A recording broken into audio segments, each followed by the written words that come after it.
Stephanie, hey, listen, you have you have easily close to $4,000 worth of steel here, retail. Really sweat and vet your sharpeners, and always make them take a before and after photo of the scissors they sharpen. Yeah, this is unacceptable. And also between sharpening, you should always clean your shears. Don't be afraid to take them apart once a week, like in a quiet place, in a quiet moment. Shouldn't take you more than 5 minutes, all right?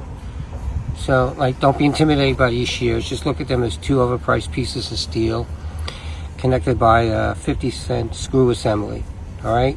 Just, do what you have to do.